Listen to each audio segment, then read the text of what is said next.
Добровольцы, встречайте, президент Российской Федерации Владимир Владимирович Путин. Volontaires, accueillons le président de la Fédération de Russie, Vladimir Vladimirovitch Poutine. Bonjour, chers amis. Je suis très heureux de vous voir tous ici à Moscou. Nous avons commencé à célébrer récemment cette journée, la journée du volontaire. J'allais dire une fête, mais le mot « fête » ne semble pas tout à fait convenir à votre activité, car nous savons bien que vous travaillez toujours, que ce soit les jours de fête ou les jours ordinaires, là où votre aide est nécessaire. Merci à vous. Depuis 2017, des changements profonds et visibles ont eu lieu dans la société. Que veux-je dire?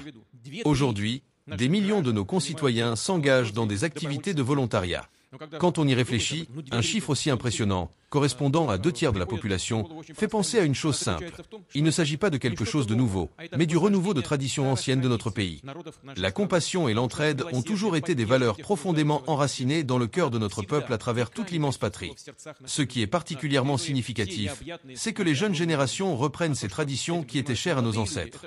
C'est d'une importance capitale, car cela renforce notre pays de l'intérieur. J'ai remarqué que certains d'entre vous, qui ont traversé des épreuves personnelles difficiles, se rendent ensuite dans des zones complexes, comme les régions frontalières, pour apporter leur expérience et leur soutien. Cela démontre que nous formons une grande famille forte et unie. C'est là le secret de nos réussites, y compris sur le front. Je tiens à souligner l'importance de votre travail dans toutes les sphères. En particulier, le soutien moral et matériel que vous apportez à nos soldats dans les zones de conflit est essentiel. Je sais que cette activité comporte des risques, et je rends hommage à ceux qui ont donné leur vie dans l'exercice de leur mission. Leur sacrifice ne sera jamais oublié. En outre, vous participez à d'autres domaines tout aussi cruciaux. L'écologie, l'aide aux animaux sans abri, le soutien médical pour les personnes en difficulté et bien d'autres causes importantes. Il est fondamental que chaque personne qui a besoin d'aide sente qu'elle n'est pas seule et qu'il y a des gens prêts à la soutenir. Votre travail inspire des centaines, des milliers, voire des millions d'autres. Je tiens également à saluer nos amis et collègues de la communauté des États indépendants, CEI, car cette année, la journée du volontaire et du bénévole coïncide avec les célébrations dans le cadre de la CEI. Merci à vous tous pour ce que vous faites. Nous aurons bientôt un sommet informel de la CEI, une tradition avant le Nouvel An. Ce sera une excellente occasion de discuter, y compris de la manière de renforcer votre travail et vos efforts. Je dois avouer que j'ai été impressionné par la diversité géographique et le nombre de participants au concours. 50 000 candidatures provenant de 142 pays, y compris d'Amérique du Nord, d'Amérique latine, d'Europe, d'Afrique et d'Asie. Un tel engagement témoigne du fait que votre mission noble et altruiste ne connaît pas de frontières et qu'elle unit véritablement le monde entier. Pour cela, je tiens à remercier et saluer tous les participants au concours. Merci à vous. Et maintenant, passons au moment solennel de la cérémonie, la remise des prix aux lauréats. Merci et bonne chance à tous. Monsieur le Président, Vladimir Vladimirovitch, nous vous demandons, selon la tradition, de décerner le prix du bénévole de l'année. Le lauréat 2024 est Maria Karpenko, de la ville de Kourtchatov, dans la région de Koursk. Son organisation, Seconde Vie, regroupe plus de 10 000 bénévoles. Grâce à Maria et à son équipe, plus de 1000 mètres carrés de filets de camouflage ont été produits et 15 tonnes d'aide humanitaire ont été acheminées vers les zones concernées par l'opération militaire. Avec courage et au péril de sa vie, Maria a participé à l'évacuation de résidents de Sudja, sauvant plus de 120 personnes. Maria incarne une véritable fierté pour le mouvement bénévole de notre pays. Maria, la parole est à vous.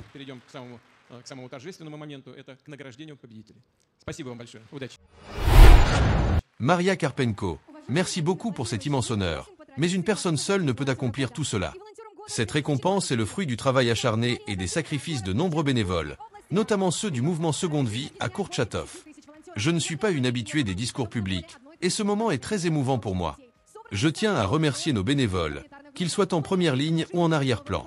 Je remercie également l'association des bénévoles de Novorossiysk, qui nous a soutenus dans les moments les plus difficiles, lorsque la région de Koursk traversait des périodes terrifiantes. Leur aide reste pour nous un pilier essentiel. Vladimir Vladimirovitch, je tiens à vous remercier personnellement et à vous féliciter pour cette journée spéciale. Seul un cœur véritablement altruiste, animé par l'amour pour sa patrie, son peuple et toutes les créatures, peut porter une telle responsabilité. Nous vous soutenons, nous sommes à vos côtés. Merci infiniment. Présentateur, le 22 août 2024, par décret présidentiel, l'Ordre du Courage a été décerné à Fedor Gerashenko, bénévole du Front populaire et membre du Centre de préparation tactique Archange, pour son courage et son dévouement lors de l'évacuation des résidents de la région de Koursk. Fedor est parmi nous aujourd'hui. Nous serions honorés si vous lui remettiez cette distinction ici, sur scène. Fedor Gerashenko, mesdames et messieurs, c'est un immense honneur de recevoir cette distinction. Bien que j'ai déjà pris la parole sur scène auparavant, jamais je n'aurais imaginé me retrouver ici dans de telles circonstances. Tout d'abord, je veux remercier tous ceux qui m'ont soutenu et qui sont toujours là pour moi, en particulier ma famille, ma femme et mes 3 filles, qui m'attendent avec patience et affection à la maison. Merci également à mes parents, qui m'ont élevé avec des valeurs solides, et à mon équipe Archange, qui travaille sans relâche pour apprendre à chacun à aider son prochain. Je remercie également l'équipe du Front Populaire, un collectif fort et profondément motivé. Et bien sûr, merci à vous, Vladimir Vladimirovitch, pour votre leadership et vos décisions pour notre pays. Nous sommes à vos côtés, et avec l'aide de Dieu, nous triompherons. Vladimir Poutine. Fedor a rappelé quelque chose de très important. Tout commence avec la famille. Dès les premiers jours de la vie, les parents inculquent les principes fondamentaux qui guident une vie entière. Il est crucial de ne jamais oublier ceux qui ont donné leur vie pour aider autrui, ainsi que leurs proches. Je tiens à ce que les autorités, tant fédérales que régionales, veillent à ce qu'ils ne soient jamais oubliés. Un profond respect et des remerciements sincères à toutes ces personnes qui remplissent leurs devoirs envers la patrie. Félicitations à tous pour cette journée des bénévoles et des volontaires. Merci pour votre travail exceptionnel. Et merci, Vladimir Vladimirovitch, d'être parmi nous aujourd'hui.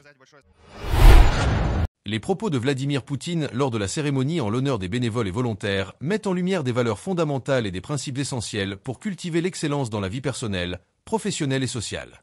En s'appuyant sur des exemples concrets et des références historiques, ces discours nous invitent à réfléchir sur des concepts clés tels que l'unité, la tradition, la gratitude, l'engagement et l'importance de la famille. Voici les 5 leçons essentielles tirées de ces propos, qui peuvent servir de boussole pour progresser d'excellence en excellence dans notre quotidien. 1. Le pouvoir de l'unité et de la solidarité. Poutine insiste sur l'importance de voir la nation comme une grande famille unie. Cette vision met en lumière la valeur de la solidarité, que ce soit dans un contexte personnel ou professionnel. S'entourer de personnes partageant les mêmes valeurs permet de renforcer sa résilience et de multiplier ses efforts vers un objectif commun. 2. L'importance de perpétuer les traditions positives. En soulignant que l'engagement des jeunes dans le bénévolat reflète les valeurs de leurs ancêtres, il rappelle que l'excellence repose sur la transmission des meilleures pratiques et des principes fondamentaux. Dans la vie, préserver et adapter les traditions constructives peut servir de socle pour avancer avec conviction. 3. La reconnaissance des efforts et des sacrifices. Poutine rend hommage à ceux qui prennent des risques pour aider les autres, tout en honorant la mémoire de ceux qui se sont sacrifiés. Cela illustre l'importance de la gratitude et de la reconnaissance envers ceux qui contribuent à nos succès, un principe clé pour motiver et inspirer. 4. L'engagement pour des causes nobles sans limite. Les activités bénévoles mentionnées, qui rassemblent des participants du monde entier, montrent que l'excellence transcende les frontières et les différences. En s'engageant dans des projets d'envergure, chacun peut élargir son impact et favoriser un progrès global. 5. L'importance de la famille comme pilier de réussite. En mettant en avant l'éducation et le soutien familial, Poutine souligne que les bases de l'excellence se construisent dès le plus jeune âge. Cultiver des valeurs solides au sein de sa propre sphère familiale ou dans son environnement immédiat est essentiel pour bâtir un futur prometteur. Ces leçons, inspirées par le discours de Vladimir Poutine, peuvent nous aider à repenser nos choix, à renforcer nos relations, à cultiver la gratitude et à établir des objectifs alignés avec des valeurs profondes. En somme, ces 5 enseignements rappellent que l'excellence est un chemin personnel, mais aussi collectif, où l'unité, la reconnaissance, la transmission de valeurs, l'engagement altruiste et la force de la famille jouent un rôle déterminant. Alors, qu'en pensez-vous? Avez-vous déjà intégré ces principes dans votre propre parcours ou avez-vous des réflexions à partager sur ces valeurs? Merci de partager vos avis en commentaire. Merci beaucoup et à très bientôt.